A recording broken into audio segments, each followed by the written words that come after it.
Que Jesus possa nos envolver na sua paz, na sua luz, ajudando-nos nas reflexões desta manhã.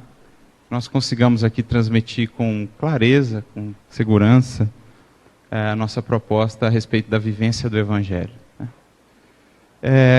No diálogo de Jesus com a mulher samaritana, nós percebemos uma informação interessante a respeito da adoração, da nossa ligação com Deus, a maneira pela qual nós nos unimos ao Criador ou adoramos, porque por muito tempo a nossa concepção de adoração a Deus, de conexão com Deus, esteve restrita a templos e tempos específicos. Então, para entrar em contato com Deus, eu deveria me dirigir a um local específico, em um tempo específico, para poder ali adorá-lo, para poder ali espiar, para poder ali entrar em contato com Ele. É nesse sentido que no contexto em que o Cristo habitava, nos judeus de então, um homem deveria se dirigir a Jerusalém pelo menos 3 vezes ao ano, sobretudo nas festas principais, para que pudesse ver e ser visto por Deus no grande templo de Jerusalém.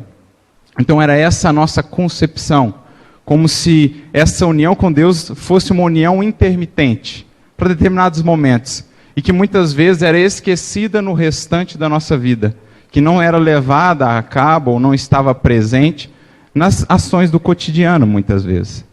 Mas Cristo vem nos convidar a uma reflexão nesse sentido.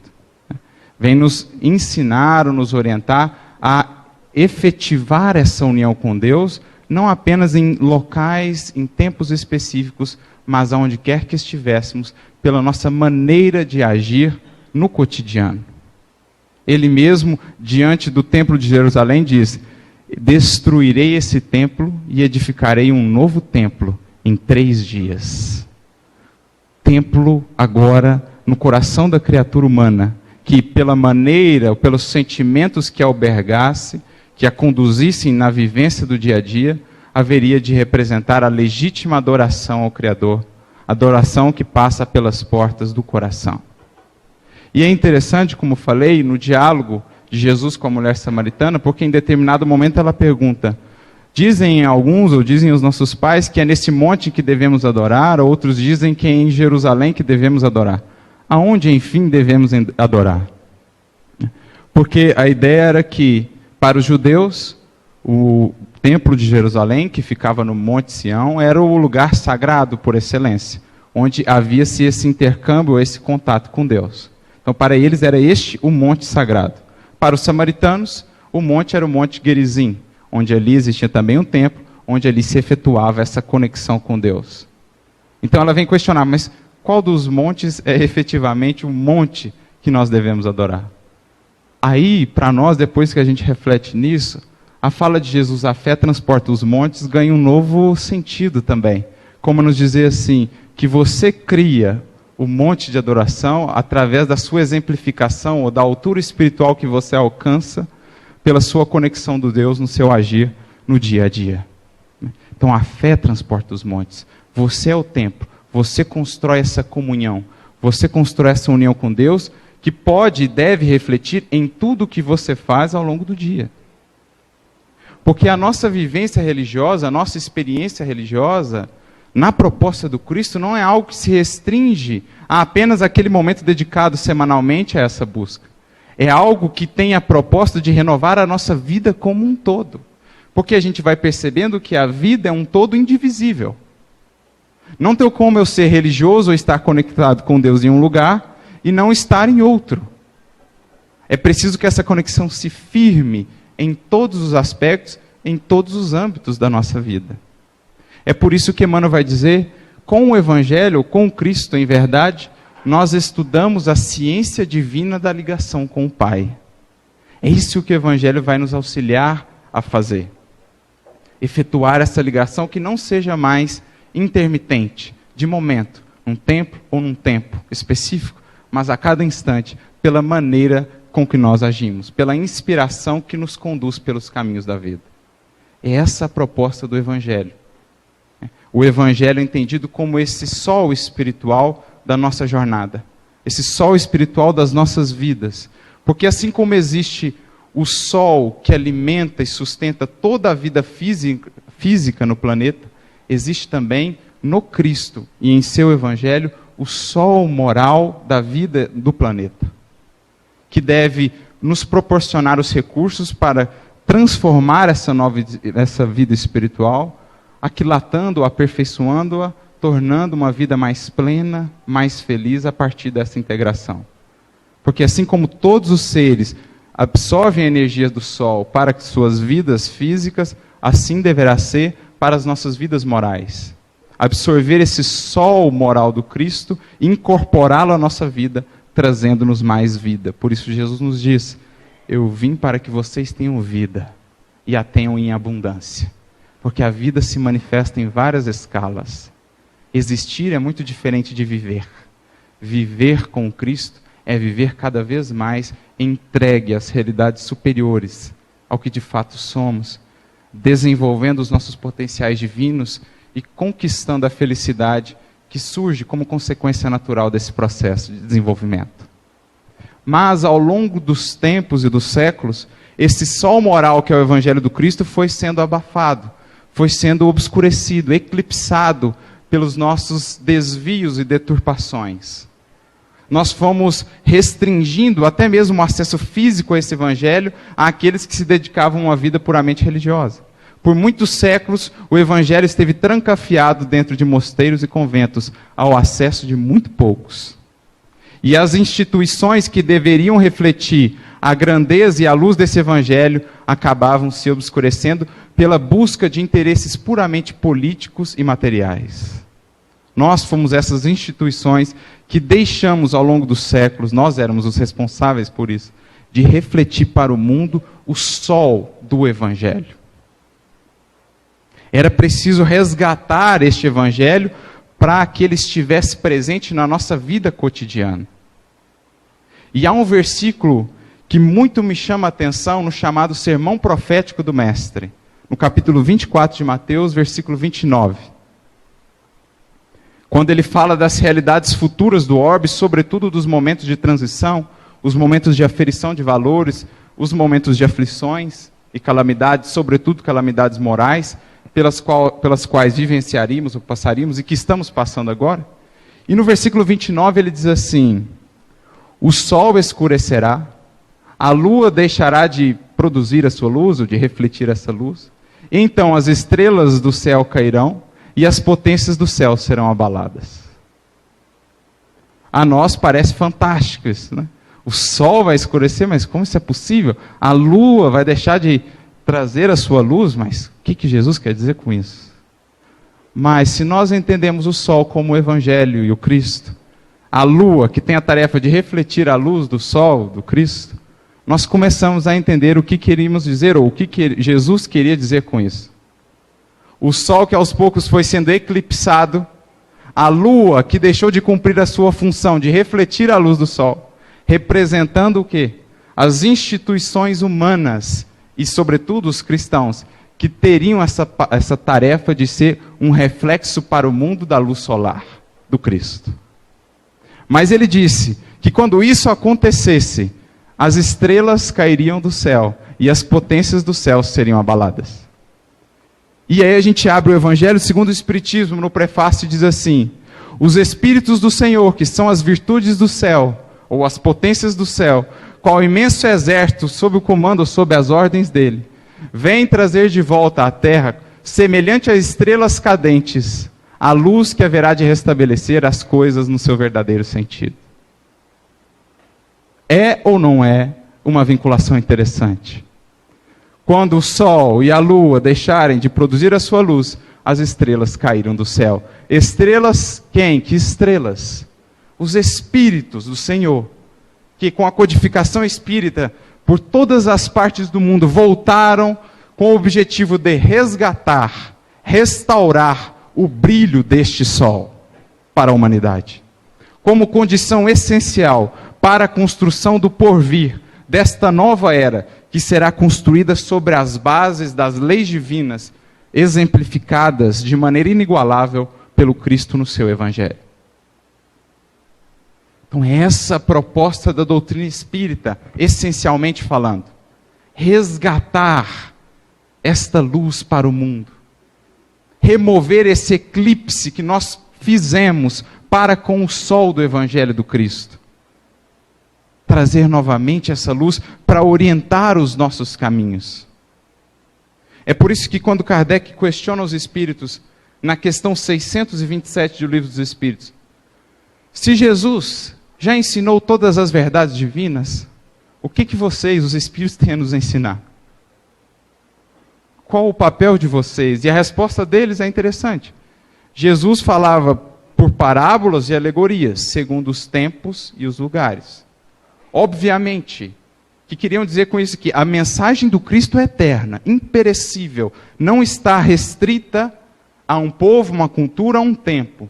Porém, como recurso didático de transmissão da lição, para que ela pudesse ficar gravada para as gerações posteriores, ele teve de se utilizar de um arcabouço literário e cultural daquele povo.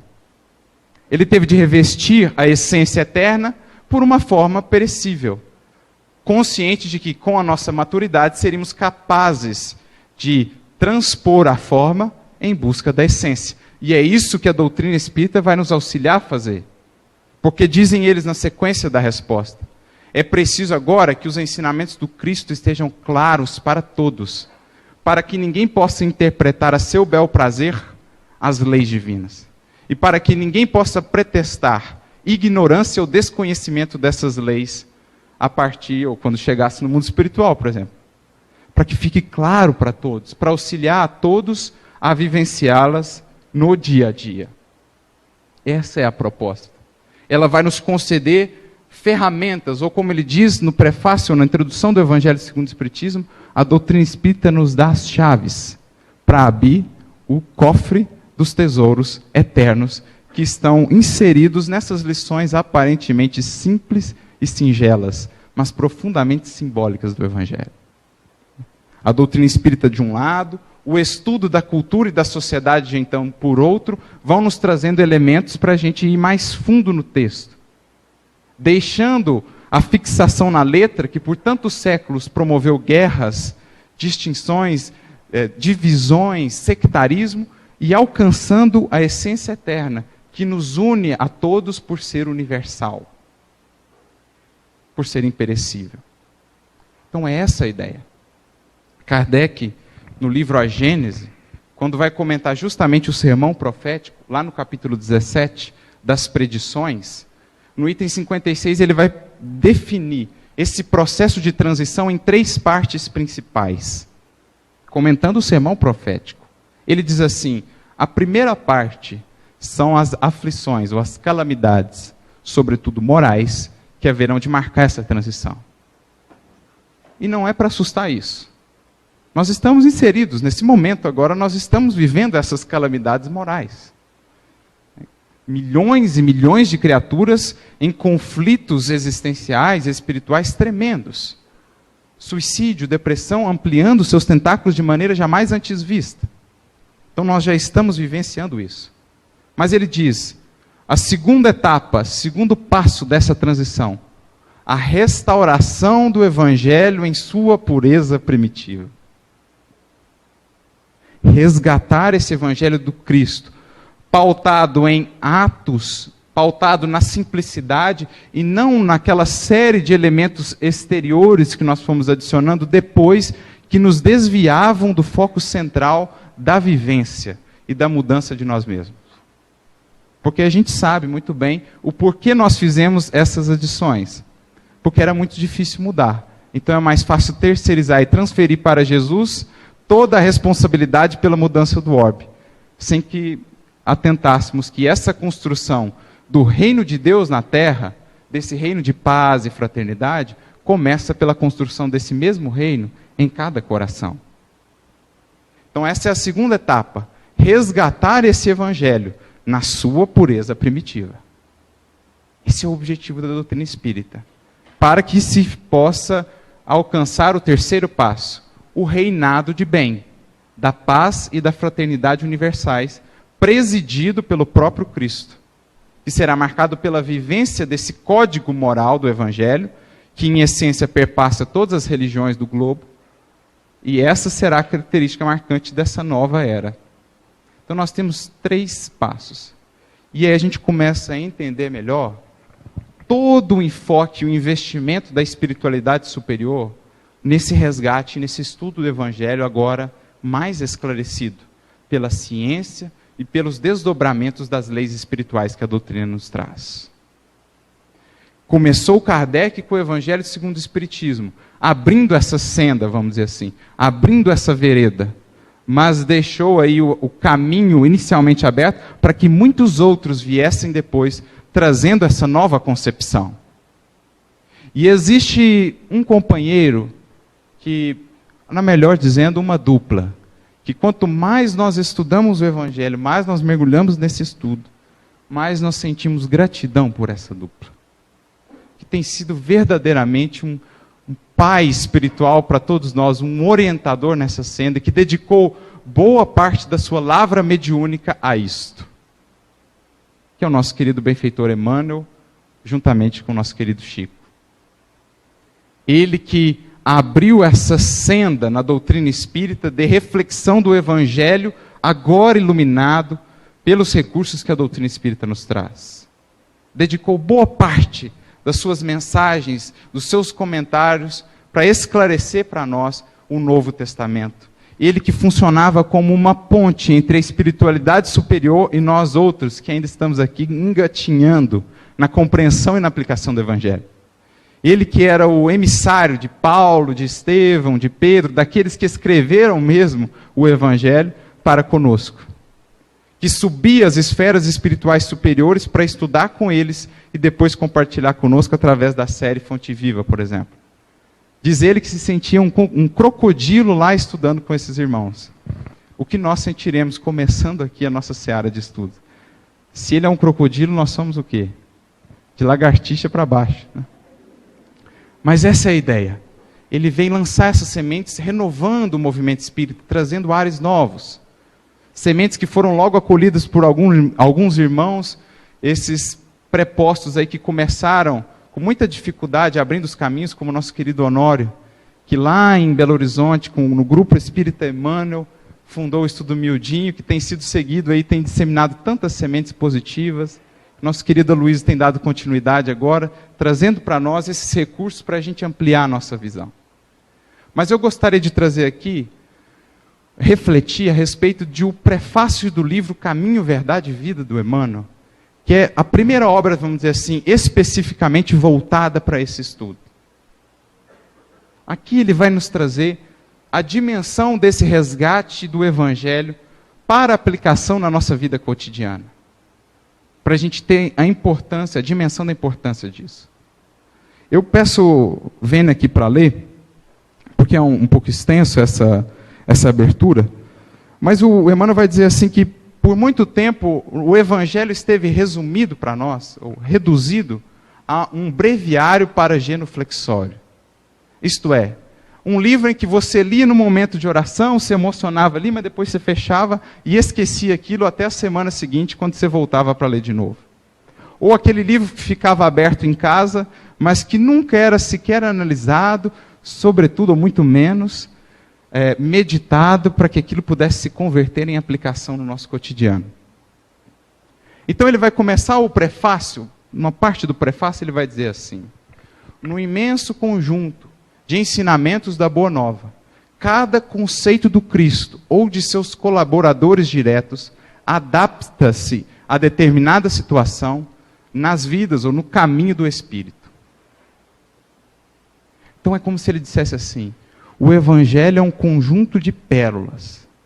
E cada uma dessas pérolas vai se adequar, se adaptar, servir como orientação, como base para determinada situação da sua vida. Para determinado ponto da sua vida. Não apenas naquilo que diz respeito às atividades religiosas, como nós a entendíamos, mas em tudo.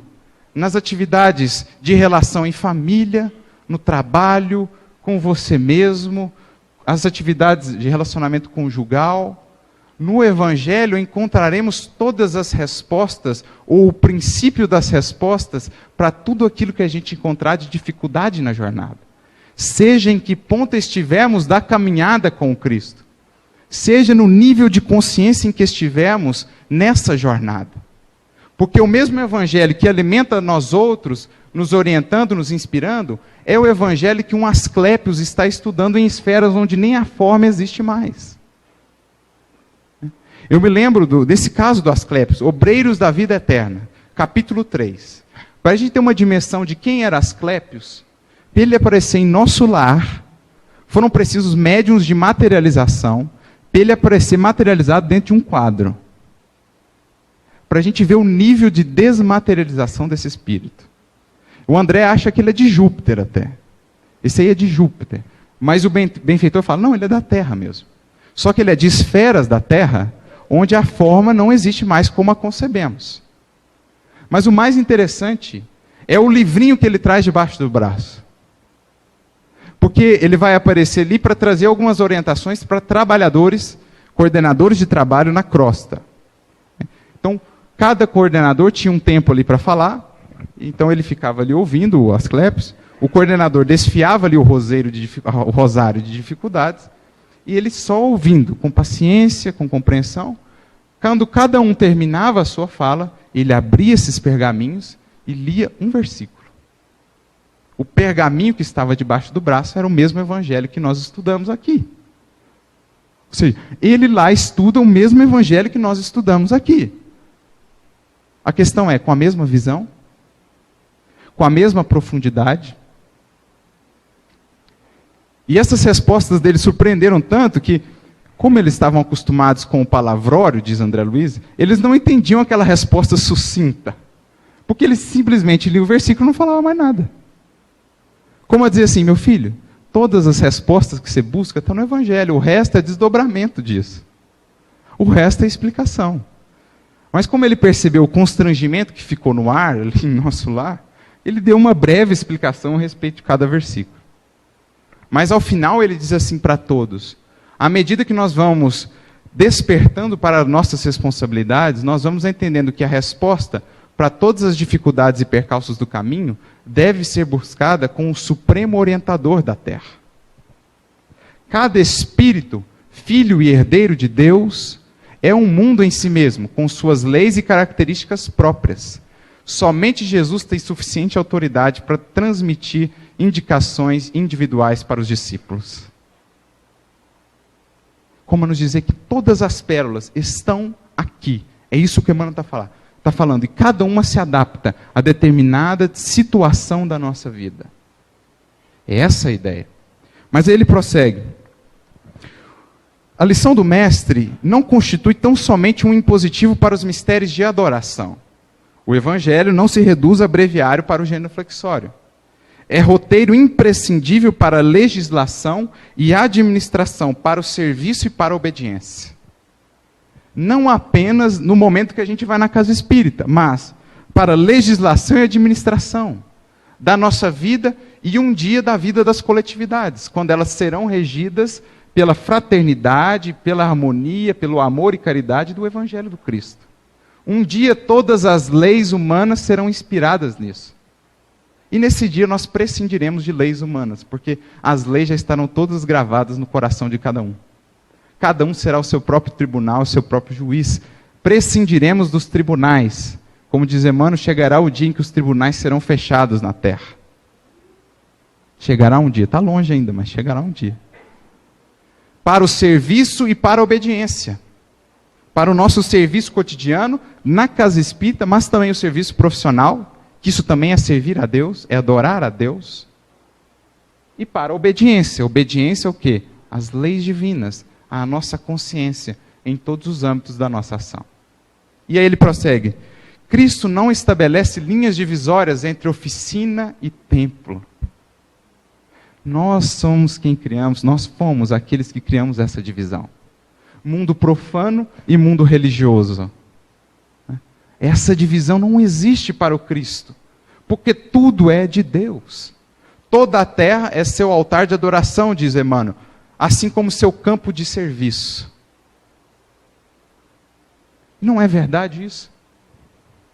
Porque o que você faz lá no teu emprego é também servir a Deus. Se tu fazes com amor, com entrega, com um sincero desejo de servir e ser útil.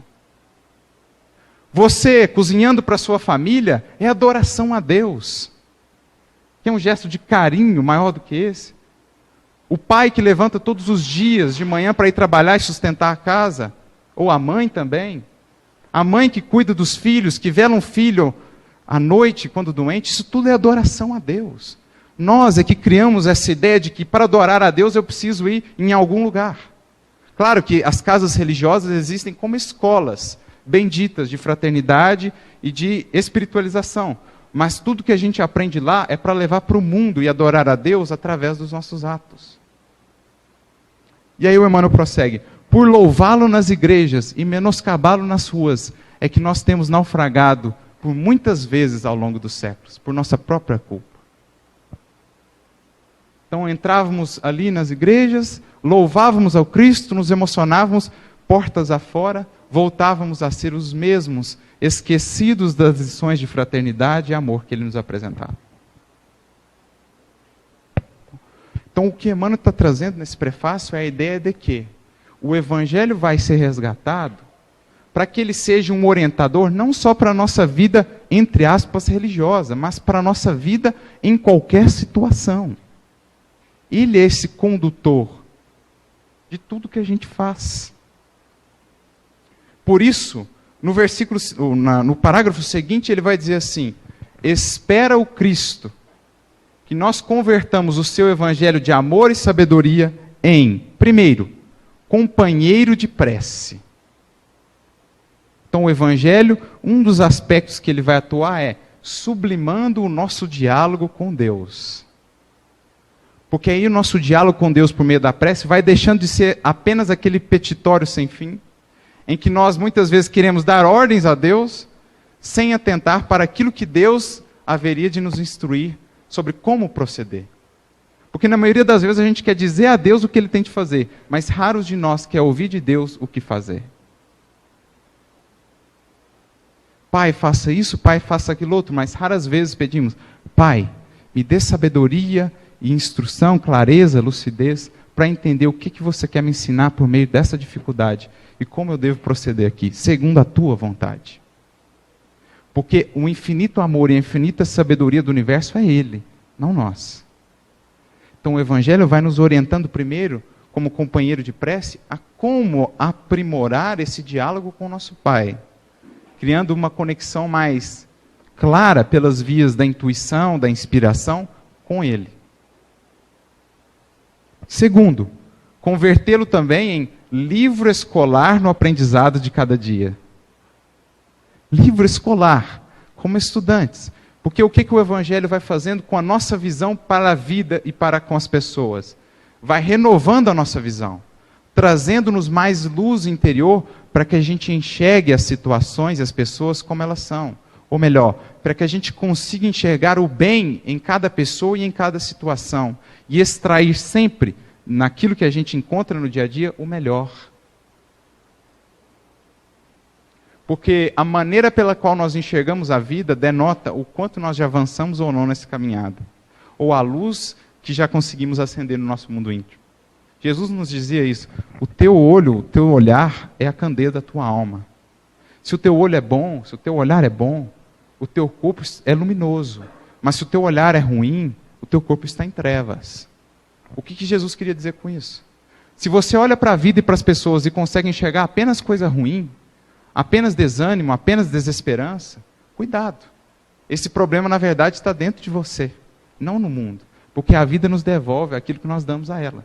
Se você dá pessimismo, você só vai ver pessimismo onde quer que você esteja. Mas se você tem um olhar otimista, de esperança, se você consegue enxergar, mesmo na situação mais difícil, algo de bom, de aprendizado, então você já acendeu essa luz. Por isso ele nos diz: quem me segue não anda em treva, mas terá a luz da vida. Quem deixa de seguir, perde essa visão. Passa a não enxergar o auxílio que nos cerca em todos os passos. Porque Deus nunca nos desampara. A questão é, temos olhos de ver? André Luiz ficou 8 anos no nosso lar, no umbral, naquela situação difícil. Quando ele realmente teve um insight, fez a prece mais sentida, ele abriu o olho e estava o ministro Clarence do seu lado. A pergunta é, não teve antes? Sua mãe não o visitou várias vezes? O ministro Clarence não esteve ali várias vezes, a questão é, como é que estava o olhar dele? Assim na nossa vida cotidiana. Às vezes o auxílio está diante do nosso olhar, mas a lente que temos utilizado nos impede de ver. Então o Evangelho vai renovando o nosso olhar para a vida.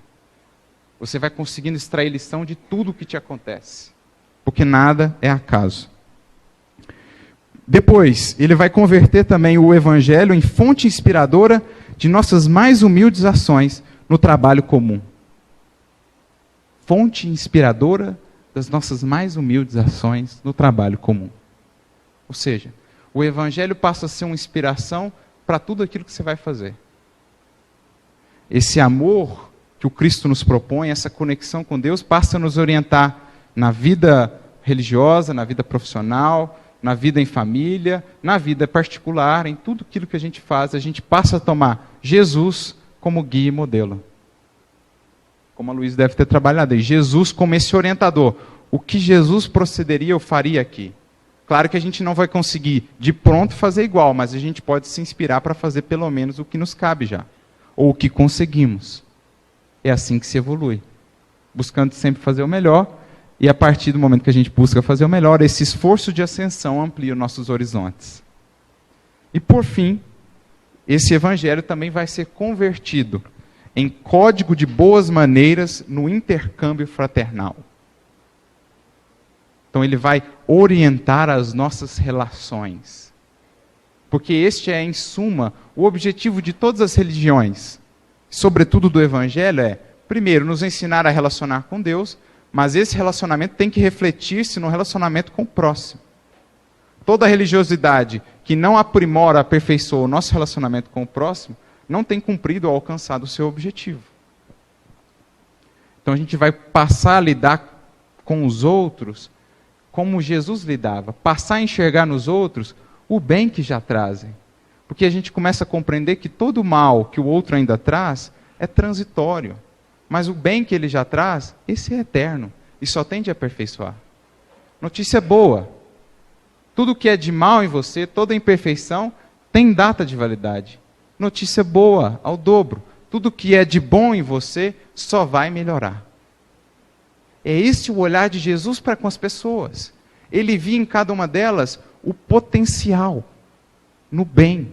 Ele não via Saulo, o perseguidor fanático cruel. Ele via Paulo, um coração enérgico e devotado que poderia cumprir a missão que teve.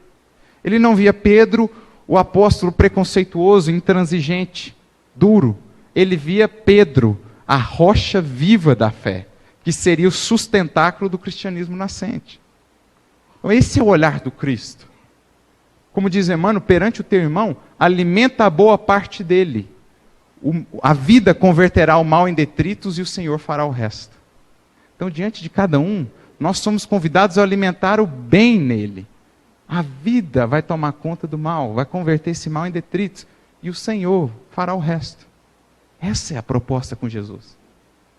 Então, é nesse sentido que o Espiritismo, começando com Kardec, depois com todos esses trabalhadores que o seguiram, Emmanuel sobretudo, o Chico, é nesse sentido que vai se resgatar o Evangelho, para que agora, esclarecidos, entendendo a profundeza e a simplicidade dos ensinamentos, nós possamos aplicá-lo no nosso dia a dia, para construir primeiramente em nós este reino de Deus, este novo mundo, para que esse novo mundo um dia possa manifestar-se no mundo exterior.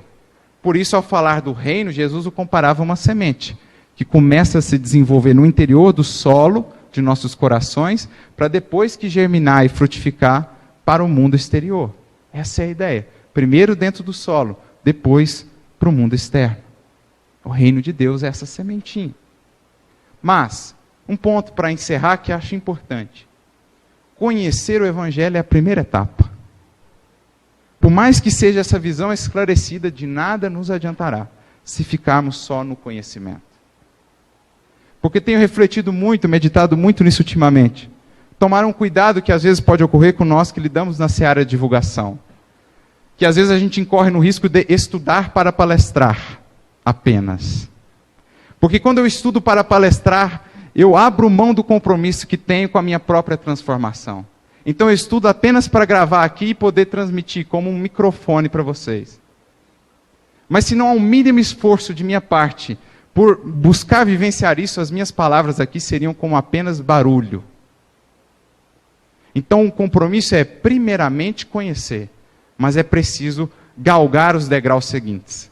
Como diz Alcione no livro Renúncia, o Evangelho é um infinito caminho ascensional, sem cujo fim não atingiremos legitimamente, sem o conhecimento e aplicação de todos os detalhes. A mensagem do Cristo precisa ser conhecida, meditada, sentida e vivida. São 4 passos. Conhecer é o primeiro e mais básico deles. Sem os 3 seguintes, de nada adianta para nós e para o mundo. Então eu gosto de comparar isso ao ciclo de uma semente, por exemplo. Conhecer é receber as sementes. Mas se você não lança essas sementes no solo do teu coração por meio da meditação, de nada adianta. Se a gente recebe a semente e guarda no celeiro do intelecto apenas, sem lançar no solo, e aí a gente fica esperando que ela frutifique sem ter lançado no solo. Isso não é coerente. Então eu preciso meditar a lição. Fazer os links, as pontes do que eu conheci com a minha vida. Como eu posso aplicar isso? Isso é o segundo passo. Porque meditando nela, auxiliado pela minha vontade, pela disciplina, eu vou chegando no terceiro, que é, por meio da disciplina, transformar os sentimentos. Quando a mensagem de Jesus desce daqui para aqui, alcança o coração, a fonte da vida, a base de tudo, onde tudo começa. Porque aquilo que, de acordo com o que eu sinto, eu plasmo ideias e pensamentos. Ideias e pensamentos se transformam em palavras e ações. Palavras e ações definem o meu destino. Por isso que se não chegar no coração, não chegou no cerne. É o terceiro passo. Para que, enfim, a sementinha lançada no solo, fincando raízes no coração, no sentir, possa chegar ao último e mais importante passo, que é viver. Quando nós, enfim, florescemos e frutificamos para o mundo a semente do reino recebida. Era essa a reflexão que eu gostaria de deixar. Que possamos meditar em que ponto estamos desse ciclo. Se apenas ainda recebemos as sementes ou se já as temos lançado no solo. Para que, fincando raízes no sentimento, possam frutificar para o mundo. Porque é isso que alimenta corações. O que alimenta corações é o amor, a esperança, as virtudes que pudermos desenvolver. E cada fruto desse que serve de alimento para os nossos irmãos, vai também com as sementinhas juntos, como parte do pacote. Que Jesus possa amparar a todos nós e que possamos refletir que, para sermos semeadores com Cristo, é preciso primeiro frutificar, porque a frutificação é que nos dá sementes para distribuir. Que Deus abençoe a todos, muita luz e muita paz.